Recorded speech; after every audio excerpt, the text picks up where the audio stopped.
All right, I'm calling to order the Executive Committee of Beaufort County Council. If it's 1 o'clock on whatever day this is, it's November 17th, so if you would all stand for the Pledge of Allegiance. I pledge Allegiance to the flag of the United States of America and to the republic for which it stands, one nation, under God, indivisible, with liberty and justice for all. Thank you all. And Ms. Octavia, we have compliance with FOIA requirements? Yes, ma'am. Thank you. I'd like a motion to approve the agenda for this. So moved. Thank you, Mr. Cunningham. Second? I'll second it. Thank you, Mr. Lawson, thank you. And we have minutes from our last meeting, which was September 8th. So I'd like a motion to approve the minutes from September 8th. I'll make that motion. I'll second it. Thank you, gentlemen, again. And presuming everybody read it, any questions on the minutes? All right, all in favor, raise your hand to accept the minutes. Thank you. Mrs. Howard's online. Welcome. And this is the executive committee, so the members are myself, Mr. Bartholomew, Mr. Cunningham, Mr. Glover, Mr. Lawson, and Mrs. Howard. All right, we have a public comment period. Anybody sign up? No, ma'am. Oh, I'm going to try not to be sad. Okay, well, they'll sign up for the next one, I'm sure. And the following, yeah, okay. So we have some agenda items. The first one is the appointment of Councilmember Alice Howard to the Southern Carolina Alliance Board to fill the county council seat. There's no financial impact, it's just representing us on the board. I will make that motion, Madam Chair. Thank you, Mr. Cunningham. I'll second it. Mr. Lawson, well, we're on a roll with these two. All in favor, raise your hand, please. Thank you. Can we discuss that? Absolutely. Oh, yeah, go ahead. Alice, are you assigning yourself to the SCA Executive Committee Board? Yeah. Okay, that Yes, needs to be that's changed. executive. Because I was Yeah. just pointing out to Ms. Tabernick that I'm one You're that's still on SCA, the board. but my term expires the end of the year. So I thought you were placing me with yourself. No, this is just executive board. Okay, Yeah. so. So the correction would be, the Yeah. motion is appointment of Councilmember Alice Howard to the Southern Right. Carolina Alliance Executive Board. Committee, yeah, she definitely needs to be Correct. on the Executive Yeah, Committee. correct. Yeah. Okay, so you want to approve that motion again, Mr. Cunningham? I will approve updating that motion. Thank you. And Mr. Ms. Howard. I'll Lawson? second it. Okay, so all in favor of appointing to the Executive Board of SCA? One question before going, do Yeah. we need to have a recusal from her for this since the vote is about her? Well, she's For not a Ms. Howard. voting member, so it doesn't I'm matter. not No, she's voting. just- Yeah. No. She's ex officio. Not a problem then. She's like persona non grata when it comes to votes. Right. Right. Okay. Appointment of Christina Jackson to the Low Country Workforce Development Board for a partial term with the expiration date of June 2026. Again, no fiscal impact. Can I have a motion for that? I'll make the motion. I'll second that. All right, thank you all. Any discussion or question? That's on page 6 in our packet. All right, all in favor of this appointment? Raise your hand. Thank you. Reappointment of Wendy Zara to the Beaufort Jasper Housing Trust Board of Directors for a 3-year term with the expiration date of January 2029. Again, no fiscal impact. I'll make that motion. Thank you, Mr. Cunningham, with the motion. I'll second it. Mr. Lawson with the second. Any discussion on this one? She's currently serving on the Housing Trust Board of Trustees and looking for reappointment. And the information's in our packet. All right, all in favor of this appointment, reappointment, sorry, please raise your hand. Thank you. And now we come to letter D, a resolution repealing and replacing council's rules and procedures. So this is page 8 in our packet for those following along. This is our second time reviewing this as executive committee, but there are a couple of changes, so I'm going to discuss those. I'm not going to go through the whole thing.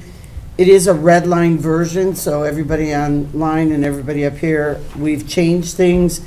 We are now in line with the South Carolina County's Model Rules of Parliamentary Procedure and Robert's Rules of Order. Madam Chair, would you like me to put a motion on the floor for discussion? That would be great. I will make that motion. I'll second it. All right, thank you. And these, if you go to page 9, they were amended December 2023. So we're looking at the red line version. Okay, so the first thing, I'm sorry. I have it up for you. Oh, okay. Well, I can't see that. I'm looking at it, that's okay. There it is for everybody to see.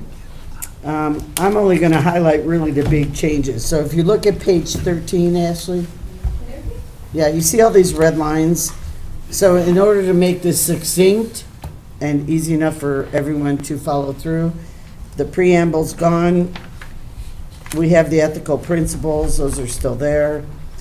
County council values, you should already have those, so we took that out. And then I'm going to skip down to page 19 in your packet. Given the current state of affairs, we are not having chairman anymore. It'll just be chair. So that allows for chairwomen, chairmen, chair wherever. So you'll see all the red lines for that. And it simply reiterates our nomination policy and how they're voted in. So there's really nothing major on that page 20. Residency requirement, we did change here. So parliamentarian, you can see it up there. It says the chair shall appoint one member of council to serve as parliamentarian. Currently, we have Mr. Bartholomew is our parliamentarian. And under the administrator here, I'd like you to go to line 1, 2, 3, 4, 5. It says the administrator shall be employed with regard to executive and administrative qualifications only and need not be a resident of the county at the time of signing the contract with council, but must be a resident within 2 months of that time. That was previously not in here, but we do require our administrator to be a resident of the county, but you have to give them time to come. So that's one change there. And the term of employment shall be at the pleasure of council. All the rest of that basically was there.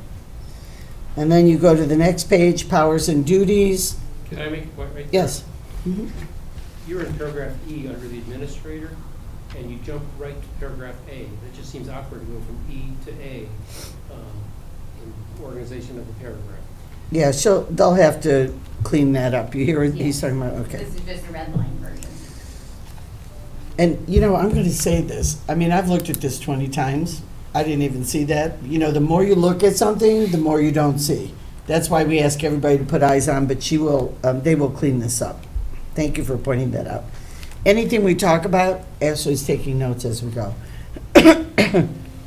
On the next page, we list with A, powers and duties of the administrator. Those are pretty much what he does. That's nothing new.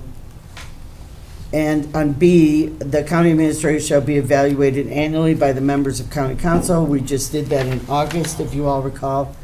And that's a positive step to give Mr. Moore feedback and for him to give us feedback and to set goals for the following year. Okay, C is authority over elected officials. We've talked about that.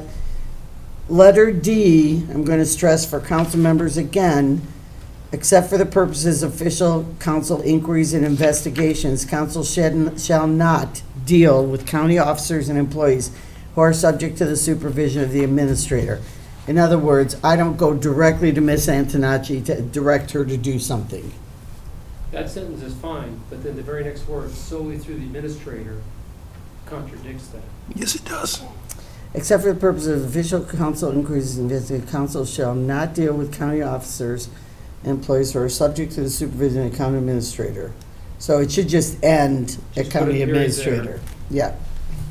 You got that, Ashley? Yep, I did. And you Thank can just you. say, for the rest of that, you just insert the word, council members shall deal solely through the administrator. Yeah. Just make it shorter there. But that's to reiterate that no council person should direct an employee. Okay, letter G is totally new. Censure. Another point, I hate to be, Huh? you go from D to F, which should be E. She's going to fix all that. Okay. Yeah.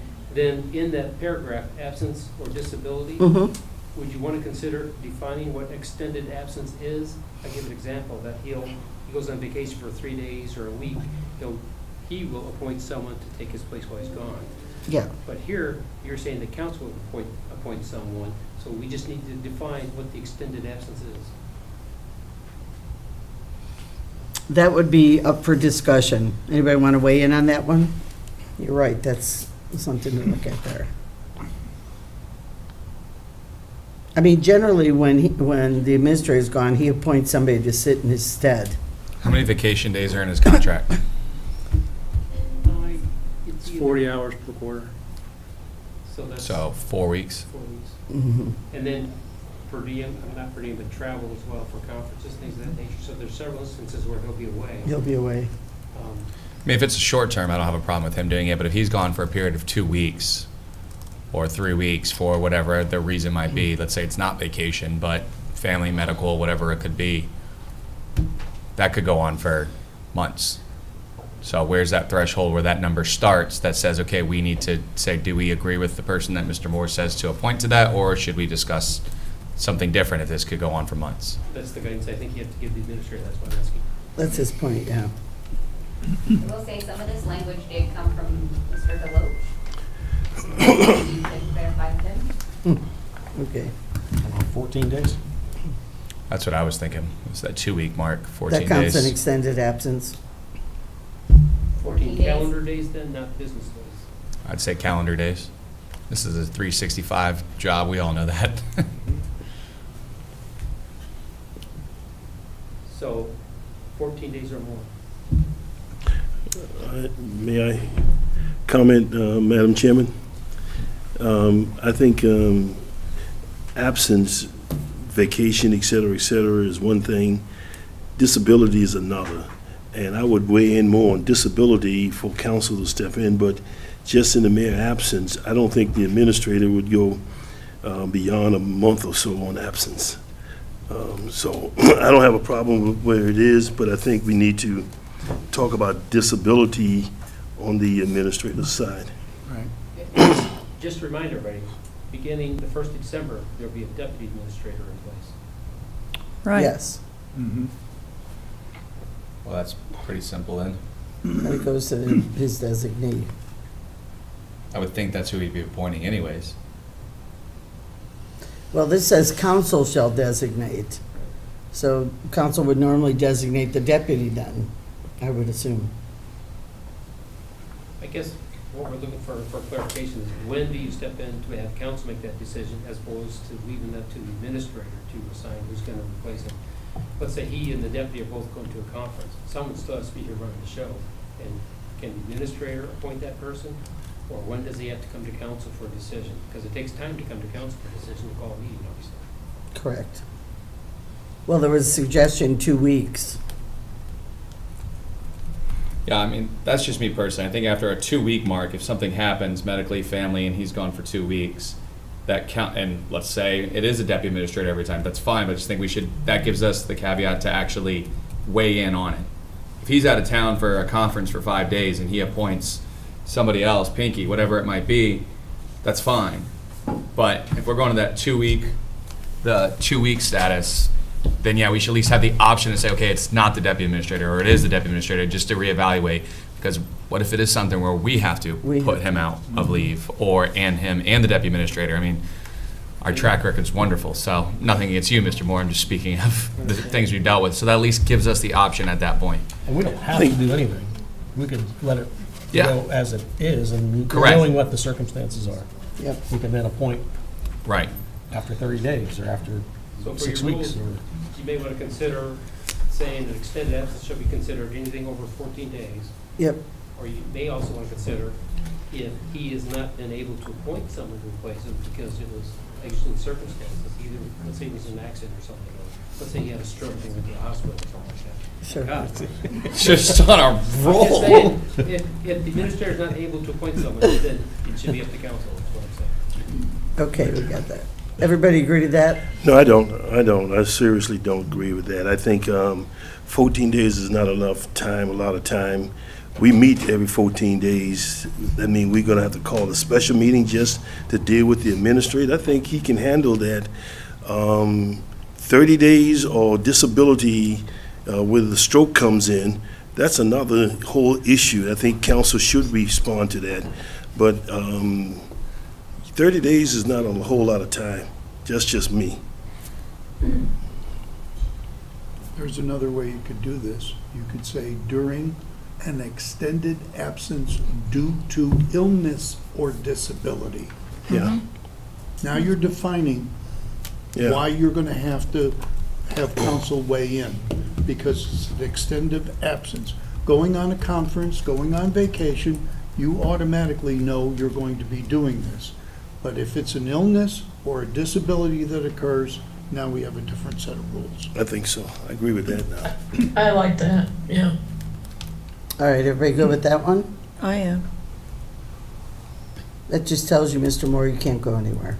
Or have anything happen to you. And you can't get sick. I wasn't gonna put an actual description of anything on there for you, Mr. Moore. I was just saying if something happened, so. Okay, Ashley, you have that? So during the extended absence due to illness or disability, Benton County Administrator. So we're still leaving it as the council shall designate another person? Yep. Okay. All right. The G, which is really not G, but it is G in the document, is new. That's censure. We do not have this. This is a means of disciplinary action to a council member, and it's pretty well self-explained. And I know our clerk to council found from other councils what they put in, so this is language from there. It is censuring, it tells you how it can be made, motion to, that a member apologize, or you can censure the member, or the member leave the chamber during discussion. Can I just point out that the language you have here says that you can only censure when the member is out of order at a meeting. Correct. It doesn't allow for censure if there's misconduct outside of that. So it's gotta be, only after a member has been ruled out of order and behavior has been noted on the record is the only time you do a censure based on this language. I just wanna make sure that's how limited you want the censure to be.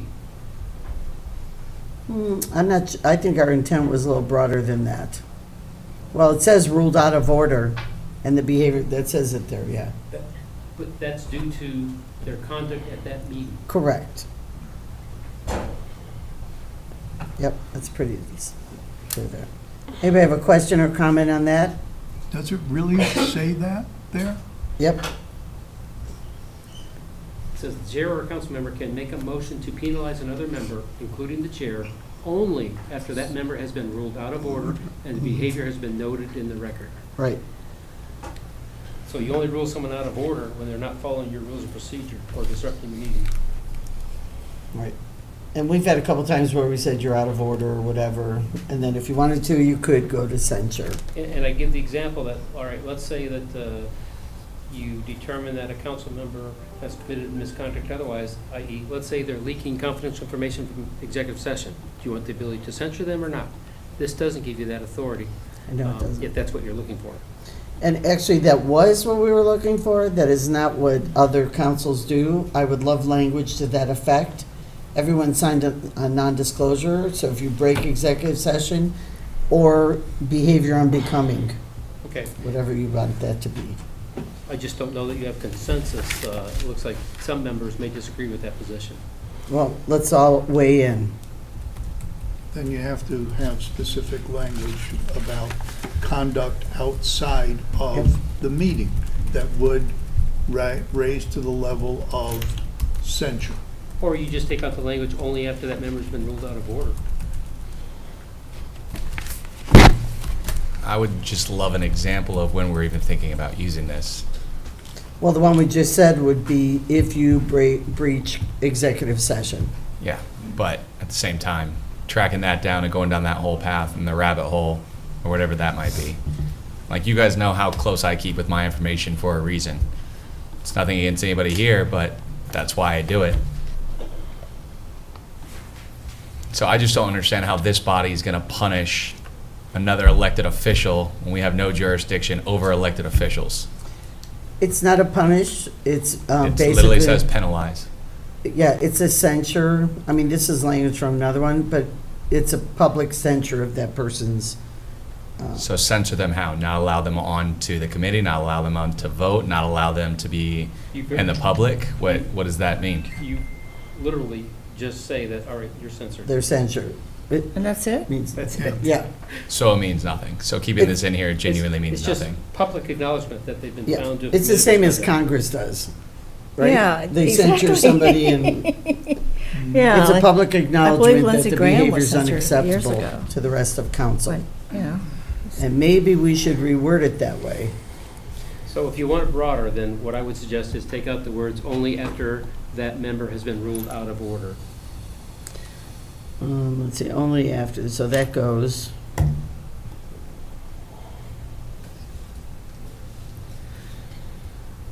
Or it could say "only after the behavior has been noted in the record." Might be a better way to say that. Yeah, that right. Sounds good, too. Ashley, you have that? Yep. And does it have teeth to it? No.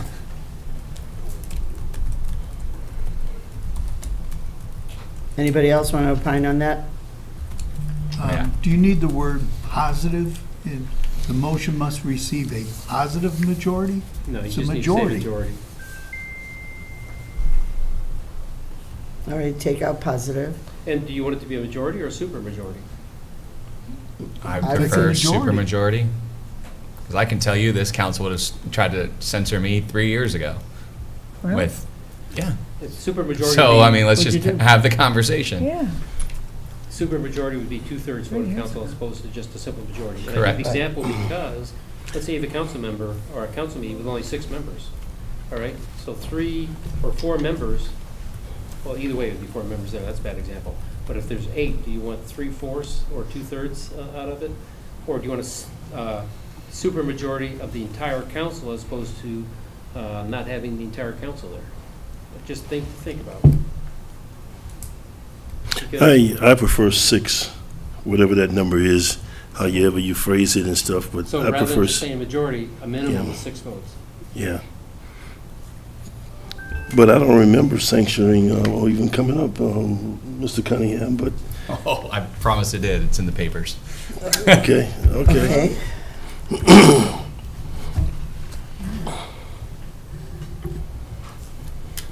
Anybody else? I guess this is more of a question. If someone had committed a crime but it was not of the magnitude to be removed from office, I guess you could use this as a way to bring it to the attention of the public. And I don't mean like a speeding ticket. I mean like a crime, Right. not a heinous crime, but a crime. It would have to be a I crime don't of know. morality, and then the governor could remove someone from office if he found That's that. different. Right. yeah. Right. exactly. If he would, or if, yeah, okay. She All right. would. So for censure, we're saying simple majority, 6 members, I mean, we've been all over the board.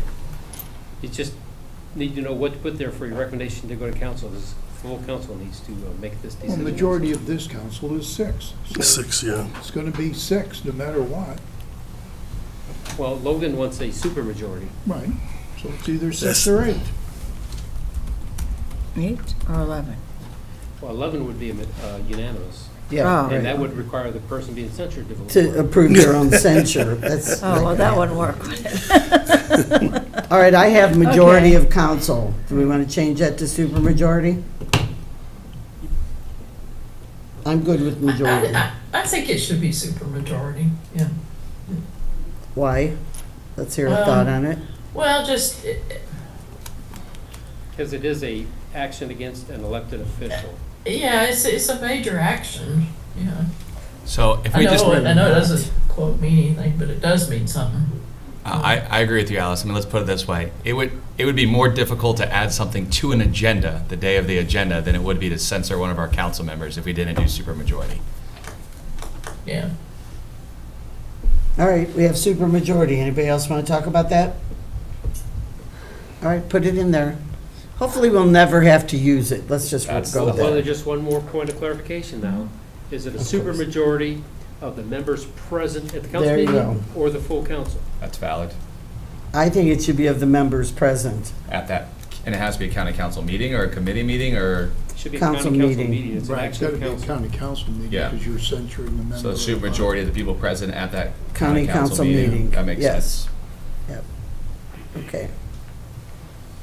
Ashley, you good with that? Mhm. I have it down. Okay, good. Thank you. All right, going on. We are down to meetings. Clerk to council was the same as it was. Council members, you can see it in red. Council members may attend committee or council meetings virtually under the following conditions: illness or travel. Council members are responsible for ensuring video and audio quality. I'm sorry, have you left that section, paragraph G? Because I had one question in 3, subparagraph 3 there. You say a motion that the member leave the chamber during the remainder of the meeting. So the next question is, because we allow attendance remotely, virtually, do you want to allow them to attend virtually, or they can't attend the meeting? They can watch but not attend. Odd. We didn't make a provision for that. I mean, right now, we're saying, we're changing to say you can attend virtually for illness or travel, not just because you didn't want to drive in. Okay, but in this instance, you voted to remove the member from the meeting in the chamber, but not from the meeting in its entirety, is the point I'm making. So they could go into the next room, turn on the computer, and remote in, and then can they still participate in the meeting and discussions, or can they no longer participate? Well, then you Yeah. are interfering with an elected official,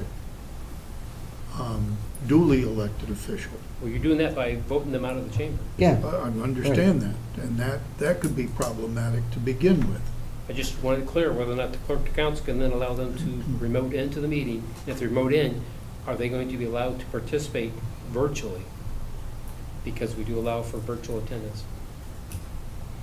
well, to me, the motion that the member leave the chamber during the remainder says they're not to participate for the remainder of the meeting. That's the implication I take. And again, we got this from another county, Berkeley. Berkeley.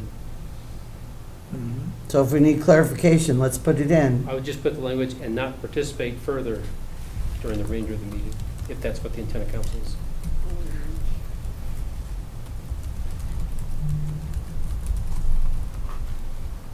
All right. All right, any more conversation on that, on censure? I have a question. Can you hear me okay? Yeah, Mr. McCallum, go. Yeah, question about the reasons for not attending in person are simply related to 2 areas. One is illness, and what's the other? Travel. So that the permissions that were granted previously are being rescinded on whether or not you wish to be there in person. That's the proposal, yeah. So you have to be sick. Does that require a doctor's note? No, we're going to take you at your word. No. So why are we doing this? Why are we saying that those are the only 2 reasons that you can't attend remotely in 2025? 26. 26.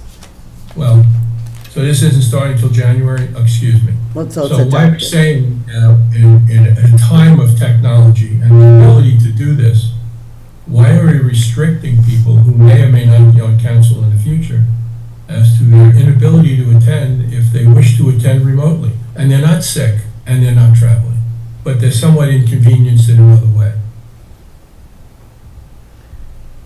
Isn't it because of the governor's policy or something? Well, I mean, we're expecting our employees to not do remote all the time, and we are a county employee, and so I think we set an example, and I think our constituents want us to be there. That's my opinion, no one else's, so. I haven't been hired as a remote worker, so I don't fall into that category.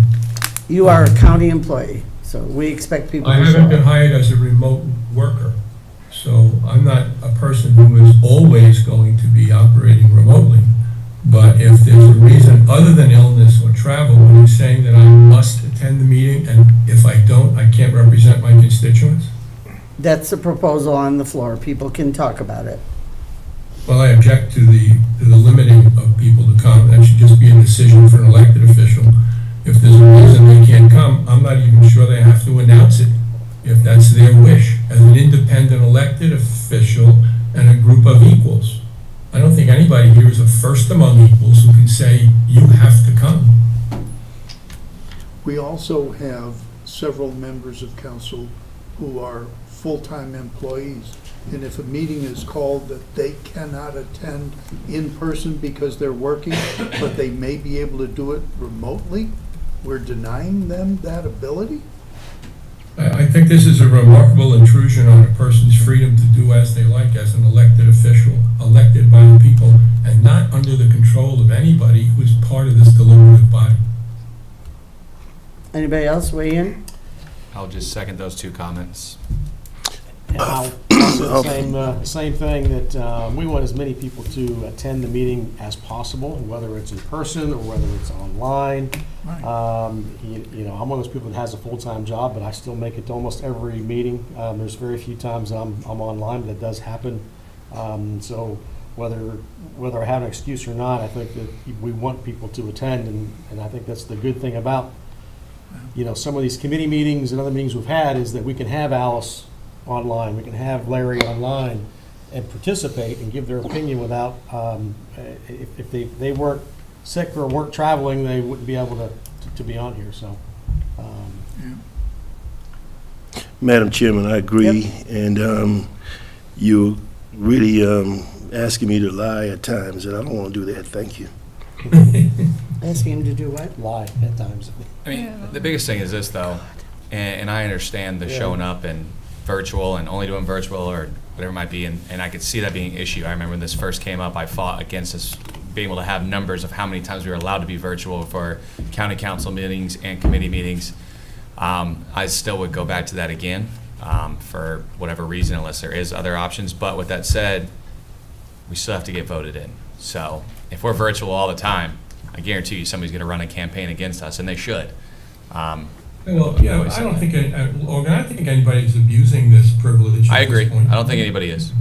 I think everybody's very reasonable about it, but that there are occasions that you just are unable to attend, but it has nothing to do with being out of the city or having a root canal. I mean, it's just, it's impossible to do it. There are a lot of things in life that interfere with these things, and this is a, you know, when I was started this, I was told it was 2 meetings a month and a couple of committee meetings. Well, it certainly doesn't turn out to be that way, and there are going to be times when you're not going to be able to come to these meetings, but you are expected to participate and represent your constituents. And for someone to decide that they have control over you as to whether or not you can represent your constituents when the ability to do so is provided through technology is simply just wrong.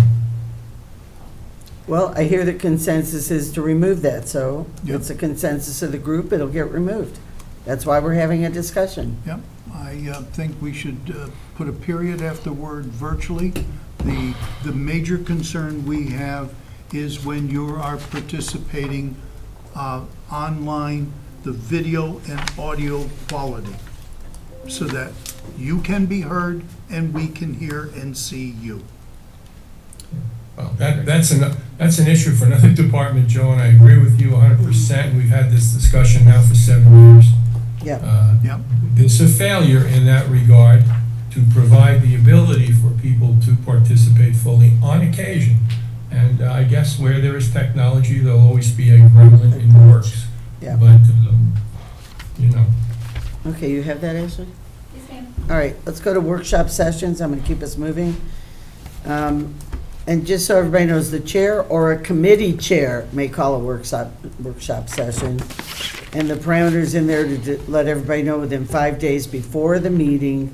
That would be a common courtesy. And then on 3 in the bottom, no vote on any subject shall be taken. That's common. We already have that. Executive session, we cross that off, and you will see it's been replaced from SCAC, I believe. Members of the body participating in executive session are expected to keep the deliberations confidential and may face ethical violations for breaches of confidentiality. So everything red was added, and that's from the South Carolina rules. Mhm. And obviously, we can't take a vote. We've already talked about that. Are you in paragraph 1 there? What's paragraph 1? Let's talk about participating in executive session or expected to keep the deliberations confidential and may face you say ethical violations for breaches of confidentiality of executive session. You may want to add the words or censure. We can do that. Since we just voted on that. We just talked about that, rather. And can I make a few suggestions under B, workshop? No, but okay, yes, go ahead. Under paragraph 2, that last word, change the word meeting to workshop. Where are we? Workshop sessions, paragraph 2. Go ahead. And then in paragraph 3, under the second to last line there where it says undue time from regular meetings, I would recommend saying take excess time during a regular meeting.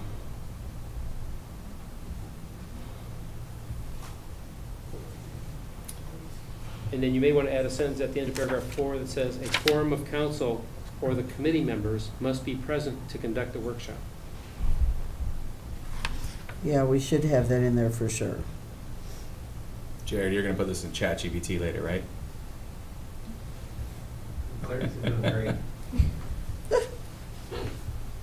Well, he's all teaching us AI. Okay, got it. All right. I presume you have nothing to say about Pledge of Allegiance, Mr. Halbert. No, sir. Or no, ma'am. Okay. Decorum, that's just basically what we talk about. And it should say in the third line, shall confine him/herself to the question under consideration. Sorry, there's two genders here. Addressing the chair, so we just put, that's right out of Robert's rules. Public comment, you know, we changed it to 30 minutes, so that had to be changed. And of course, on C, you may extend the comment period with a motion and a vote. Can I make a comment on paragraph D, Which one? the next paragraph? Yep. Paragraph D, I would recommend deleting the words "in no way is intended to be" and just insert "is not." So the rule is not applicable to, and then delete the words "or in any manner" and add the words "and does not restrict." So it should read, the rule is not applicable to and does not restrict the public's right to comment during the public hearing segment of council's consideration of a specific ordinance. Right. All right. Council, F is standard. We listen, we don't respond. Some people have done that. We should not be responding to public comment. And then you go on, now I'm on page 29 in the packet, which is 21 up there. Parliamentary procedure, that just shows you where all this came from. Can I make a point there? Hmm? I think you should prioritize which one takes precedence, Robert's Rules or SCAC. It should be the other way, South Carolina first, then Robert's Rules on the bottom. So you should state that. Put it in that the order. Would be South Carolina Association of Councils or Counties.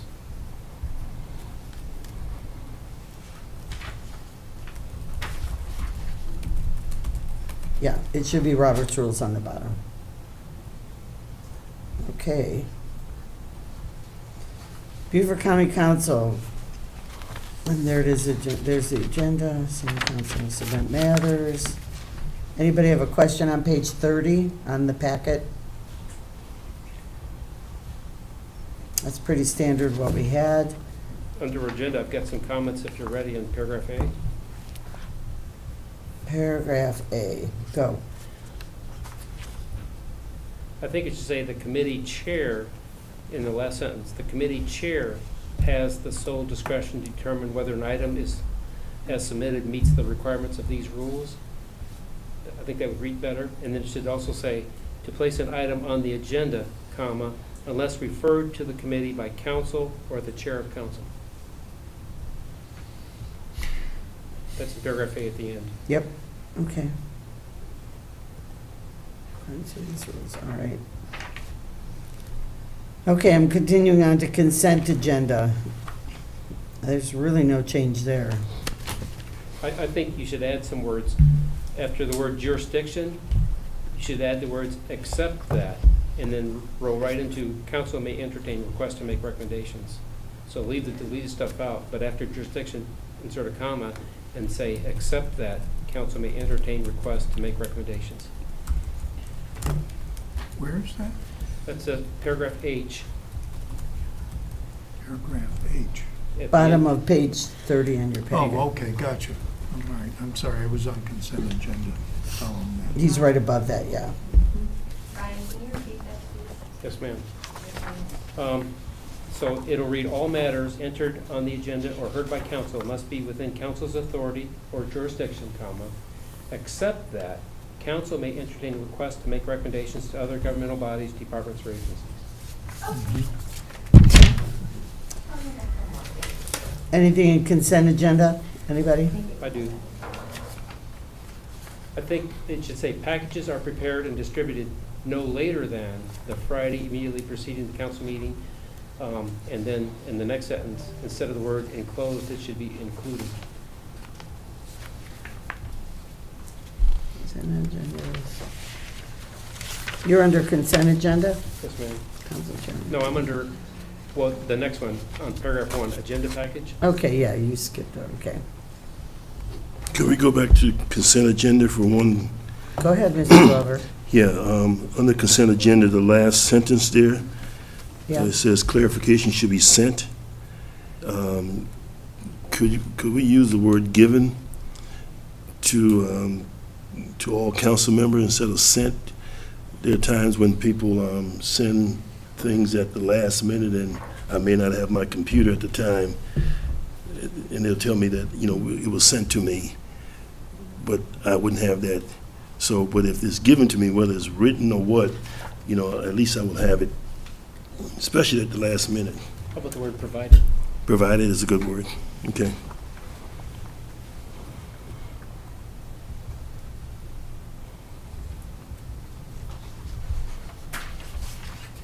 Thank you, Madam Chairman.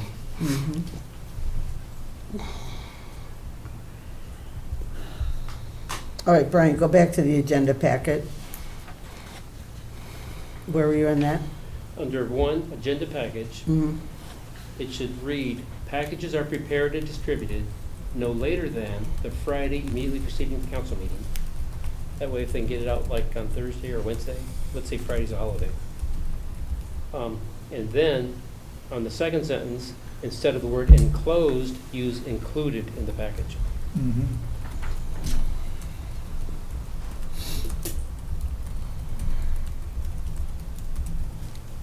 All right.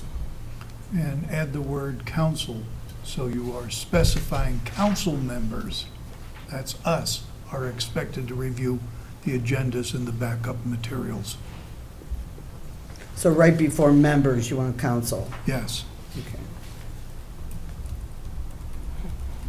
And then in paragraph 3, just delete the word man after chair, so it should just read chair instead of chairman.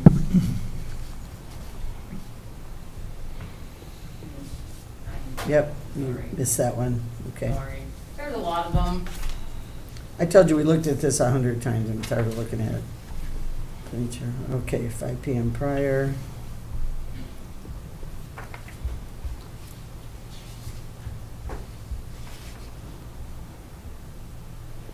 All right. Agencies and boards, change it to the executive committee shall review all applications and interview as appropriate. That's what all that says. And that'll be renumbered paragraph J. Yes.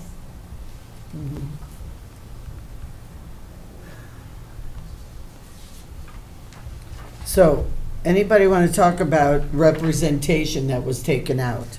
I do. Council should appoint agency board, all right, so evidently there was a thought in the past that if an opening happened in Mr. Lawson's district number 9, he gets to appoint somebody. This now, we said all appointments to boards and commissions go through the executive committee to interview and make the recommendation. Mr. Glover? No, I think representation, as it is written in the past that is being stricken,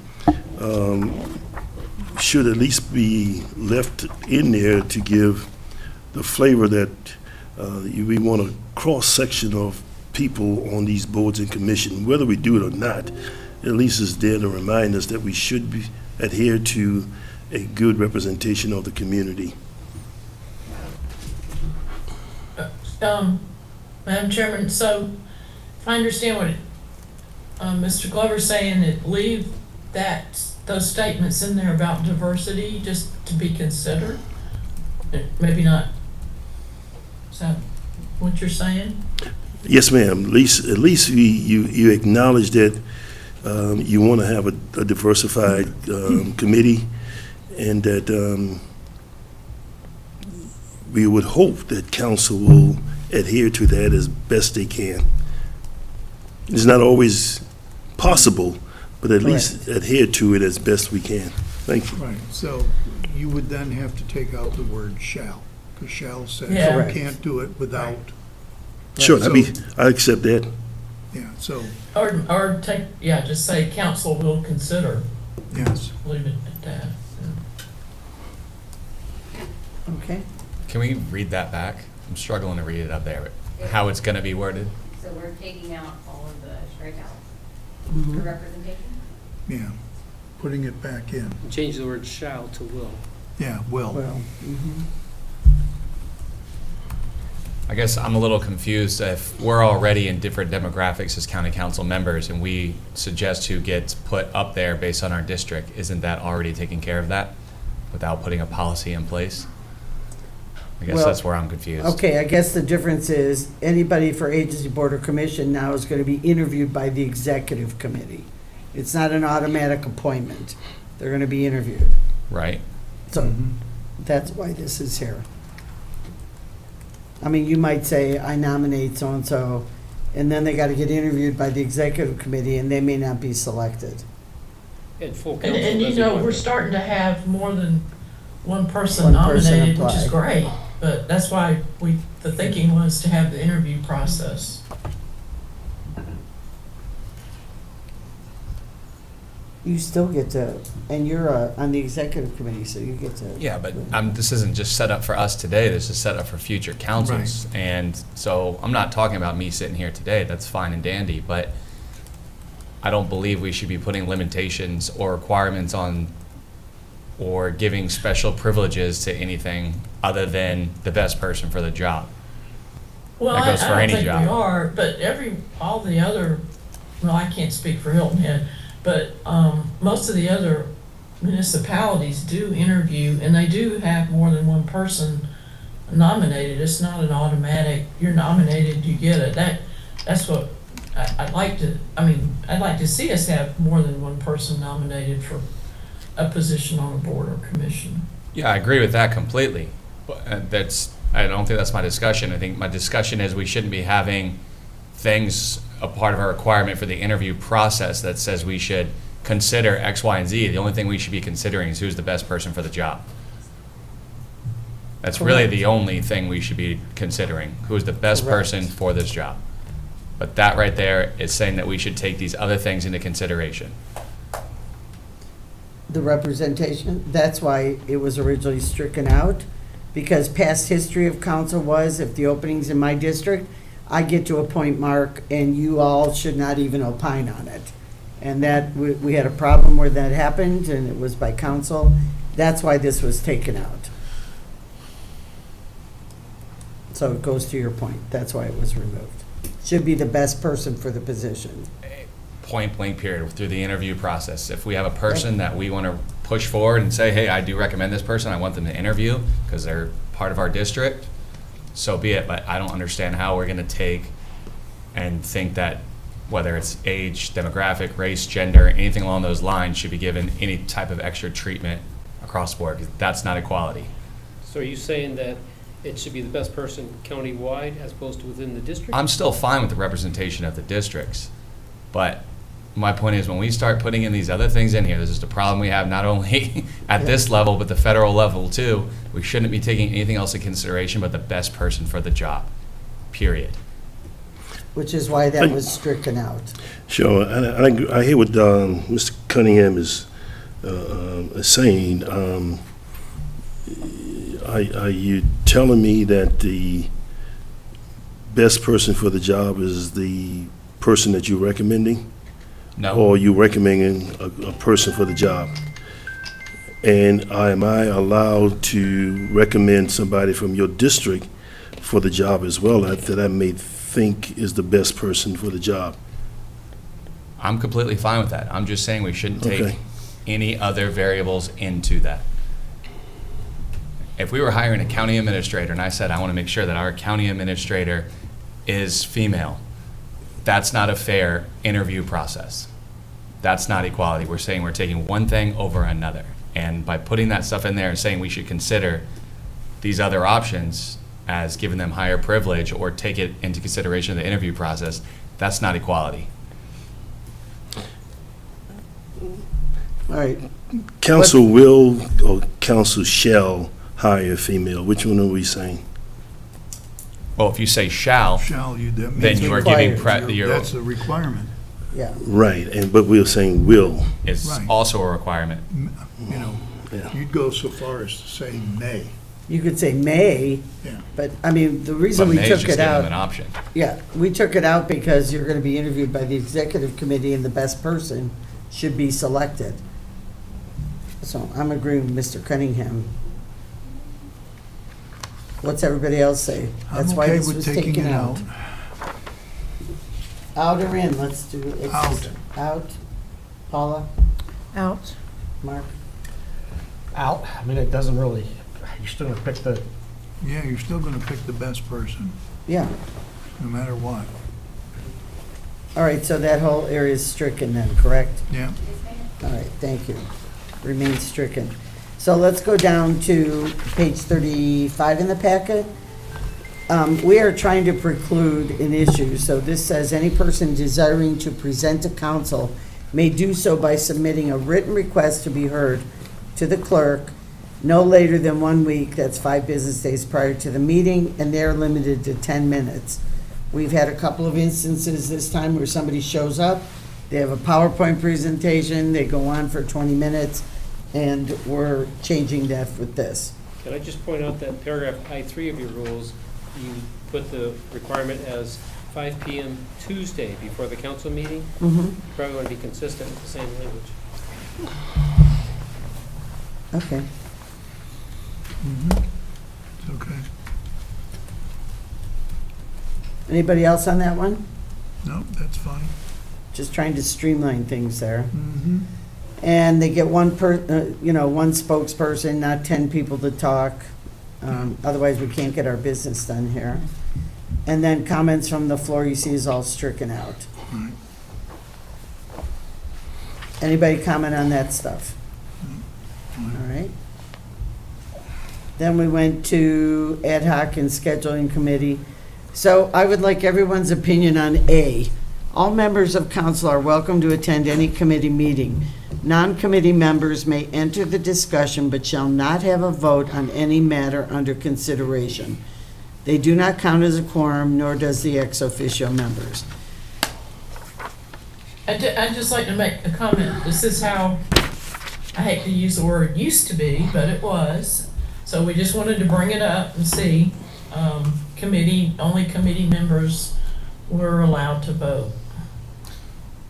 And it is what our other colleagues do in our municipalities and the other county. What things can be moved forward without council approval? Like what type of items? That's the only discussion I have, because if everything else still goes to full council, whether it's consent agenda or an action item, if there's something that's on one of those, it can be pulled off for discussion. But I guess the only gray area you have is any of the items that could be approved right there in committee. Right now, you've delegated to committee procurement authority from $150,000 to $200,000. Right. So I guess, does anybody entertain the idea of having the caveat of people being able to be involved in that, or is this across the line? I just don't want to punish people for not being a part of a committee. At least they still have a say-so at county council if the Oh, item for goes to sure. county. For But sure not they all do. those items go to county council. Right. But we're still held responsible as an entire council of all the decisions through every committee. That's my only gray area there. This essentially gives the authority to 3 members of council the ability to award a contract between $150,000 to $200,000. Correct. Right. Well, and it also gives 3 members the ability not to forward things for discussion of the full deliberative body. I disagree. It What's still the goes purpose of forward. another member going to the meeting if they can't have a say in what's happening there? We just had this at finance. Go ahead, Mr. Hulbert. It goes forward. Yeah, I don't believe 3 members of council have the authority to act on behalf of council. I think matters at a committee get forwarded to full council for consideration. But not all matters get sent to council, to Mr. McKellen's point. So if it is a contract, he is right. You could have 3 members stop that contract. Or award that contract. Correct. It goes both ways. So I do agree with Mr. McKellen. He is right. You can have 3 people stop it. Even if it goes there at the negative vote, not all items go to full council.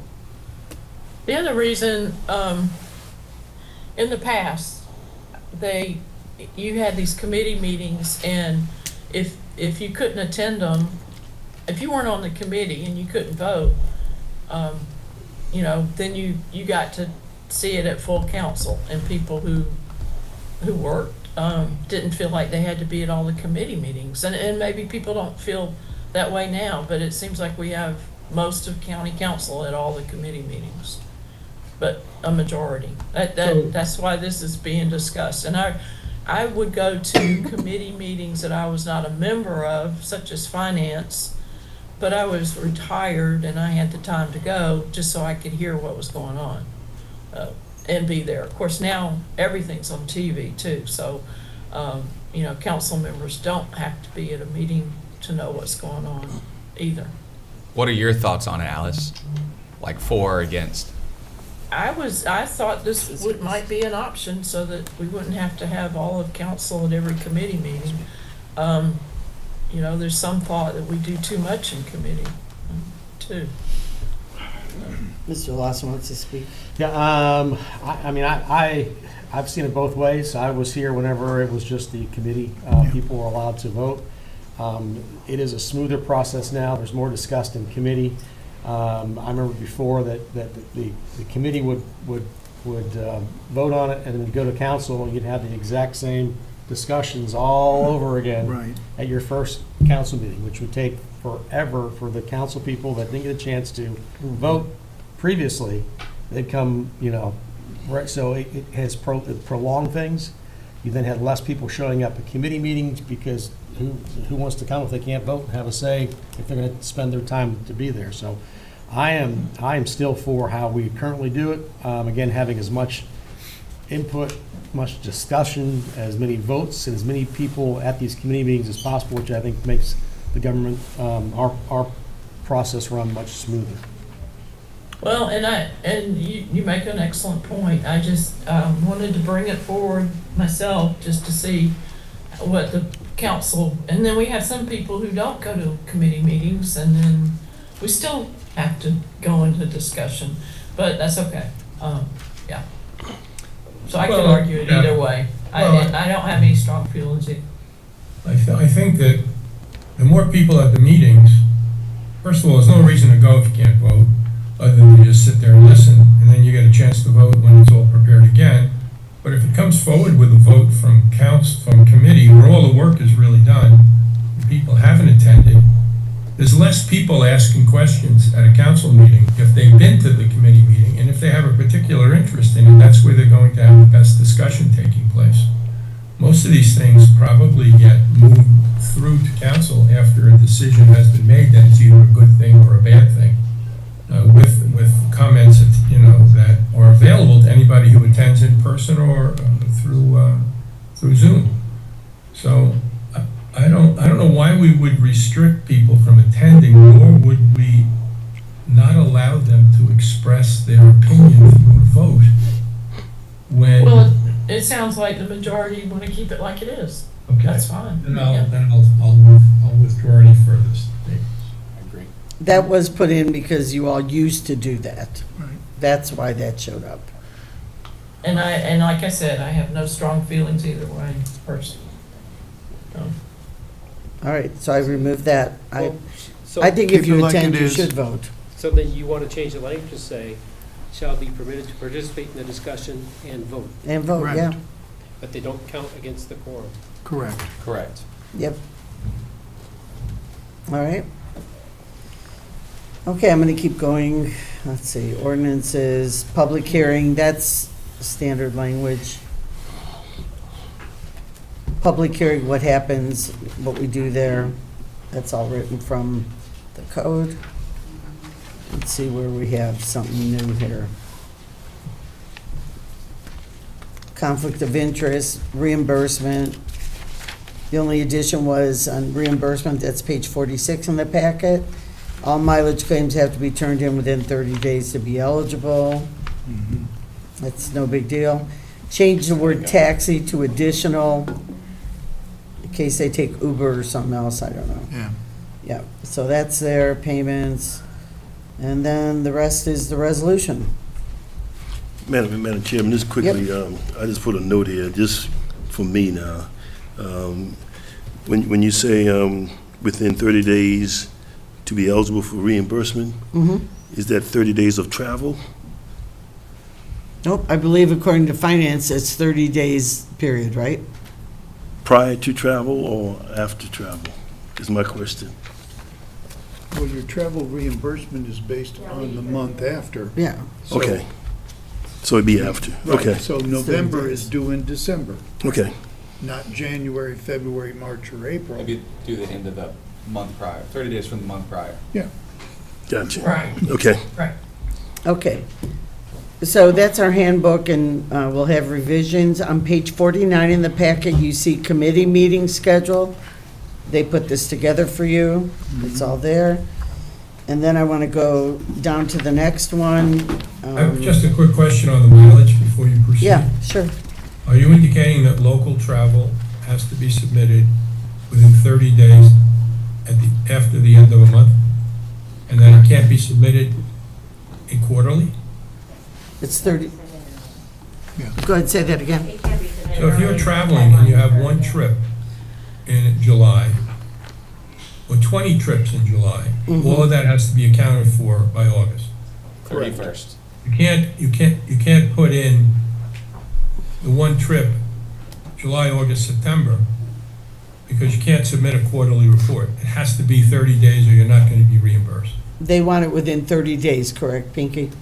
Yes. Well, She says that may yes. be that they want it within 30 days. Who are they? Finance Department. Are they running our operation on county council? Well, what's the problem with 30 days? You should be able to do it within 30 days. I stand with that one. I think Who it's says just a you moot should be point. able to do it in 30 days, and whose rule is that? We're putting it in. It's in the handbook. Look at it. Well, that's why I'm questioning it. Whose authority is putting this in the handbook? Why couldn't you, if you only make one trip in July, you'd submit one sheet in August for that one trip, for your mileage? I don't understand why I'm you can't do it wondering why we once a can't month. submit, why can't we submit 90-day reports? Why does it have to be every month? Can I say something, Mr. Chair? Yeah, go ahead.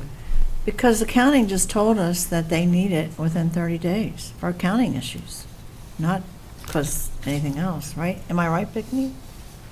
We have that in our travel policy, but, I mean, if they submitted it within a quarter, we would still reimburse the town both. We're trying not to cross fiscal years though. Oh, Chairman, Go ahead. Who's talking? Tom Reitz. Oh, Mr. Reeds, go ahead. I'm typically late and quarterly at best, so I appreciate that flexibility to have a quarter to submit.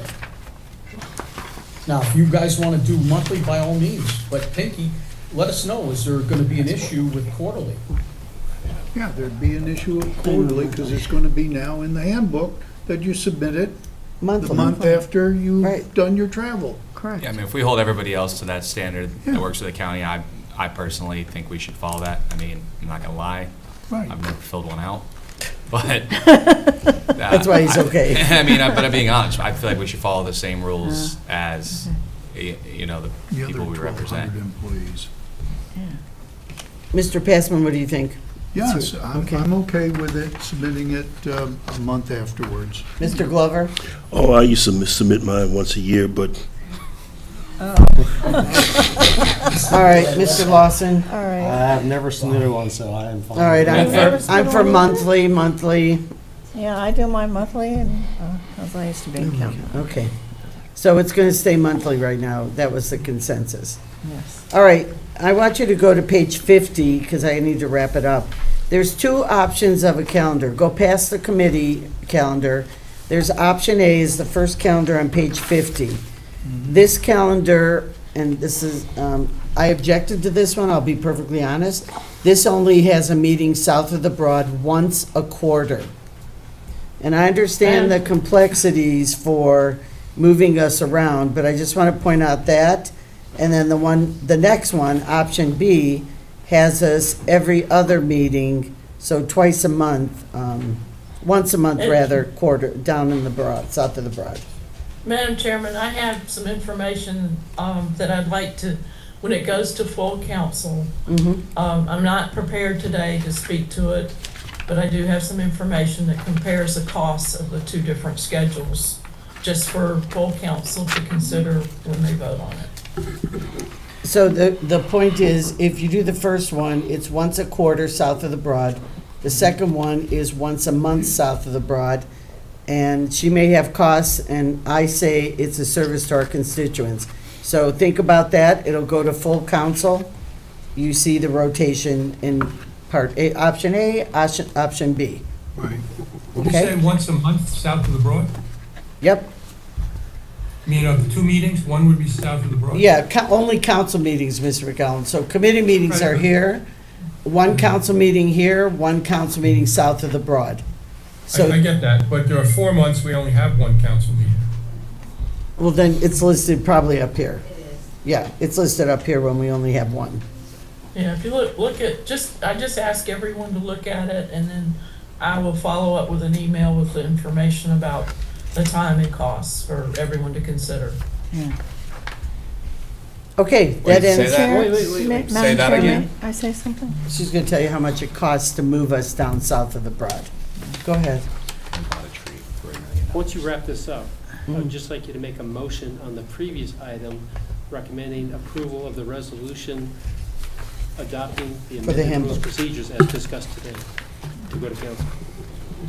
Okay, I will make that motion to approve the changes that we made during discussion. I'll second it. all right, thank you. That's for the handbook. Correct. Okay, discussion About the mile, I mean, about the handbook. no about him. Okay, all in I don't- favor to approve the handbook as presented? To forward Okay. to council. Yeah. And to go to council, and I think Mr. McCollum was a no. Right. Okay, and then we will talk about the calendar again at council. No here as well, Chairman. Yeah. Mr. Reitz is a no too. Okay. Thank you. All right, thank you. That was good discussion from executive committee. So we are adjourned from executive committee. It's all yours. Thank you.